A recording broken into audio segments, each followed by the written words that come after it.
A transgender golfer says she fears for her safety after winning a place on a prestigious US tour designed to provide growth opportunities for female players. Hailey Davidson, who was born in Scotland, has been accused of having an unfair advantage because she can hit a ball further than a female-born player. Our North America correspondent Noel Phillips reports.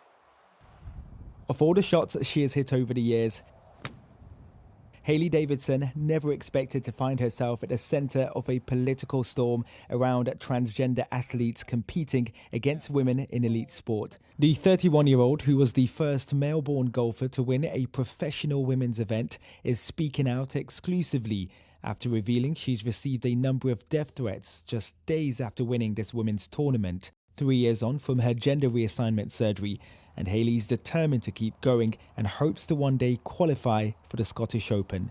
Why do you think people have such a big problem with you competing in women's golf in particular?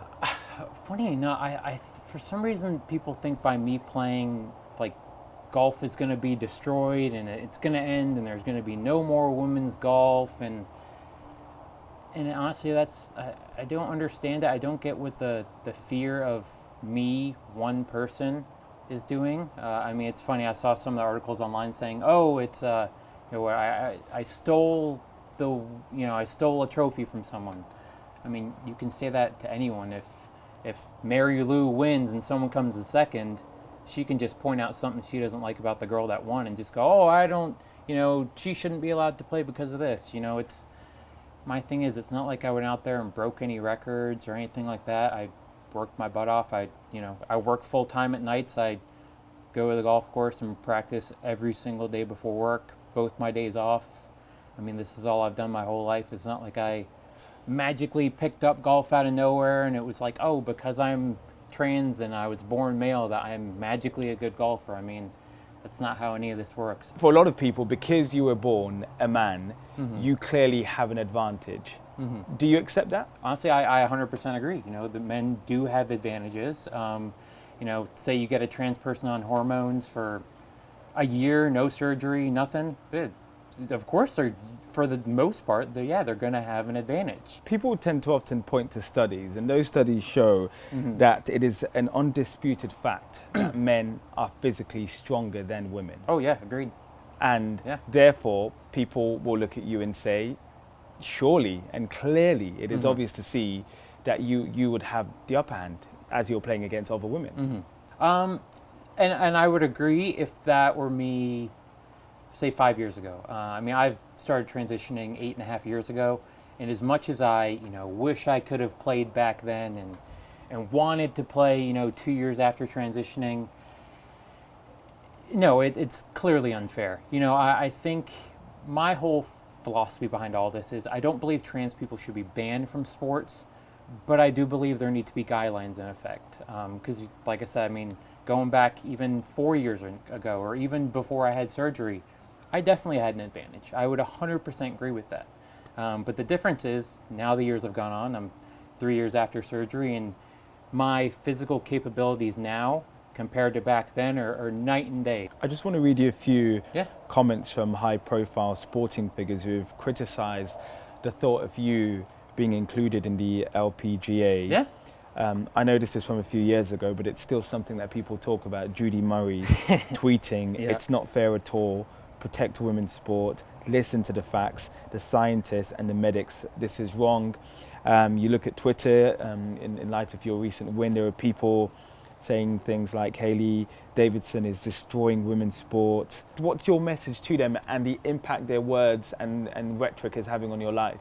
Yeah, the one I always find interesting is people with daughters. Because, from my outlook, when you're a parent, the one thing you should be telling your kids is, go out there, you can conquer the world. You can take on whoever. I've got a half-sister, and when she was growing up, my parents were telling her that. They weren't going, now you see that man down the road, you'll never be as good as him, but try as good as you can.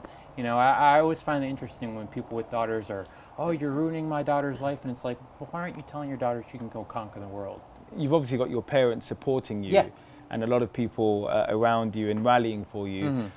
But I imagine you're getting a lot of death threats and nasty, very vindictive messages. Yeah, and it's funny because I use, a few years ago when I started playing, and I had my first win, and all this kind of stuff started coming up. It was new to me, wasn't used to it. Used to get really flustered, upset, whatever it may be. But a big part of it now is too, like, part of my day job is I work in social media for a company, so I get to see tons of things that are sent to me, and I think I'm just so desensitized to the hate in this country. Like at work, say we post something about politics or whatever, and needless to say, with any social media, people just come at it. Because I'm reading that a lot of the time, it's like I said, I've done that for a few years. I've kind of desensitized to myself to it. So when I see people sending me things, one, I've never met these people, so. How many death threats have you had in the last couple of days? Just one or two, not many. It's normally pretty mundane, but yeah, it's there's been a lot of it. 90% are from fake accounts that people have gone on and made because they're too scared to, maybe their work account or something they don't want people to know. So yeah, it's happened a lot, but I think, like I said, I've kind of desensitized myself to it, and I don't read too much, or I don't go on and Google and see all the articles and stuff anymore, because like I said, if it were actually truthful things, I think it would hurt me more. But since I don't fit the stereotypes that they're writing about and this and that, I think that's why it doesn't get to me much, because I'm like, it's not true, so. Are you worried about your safety?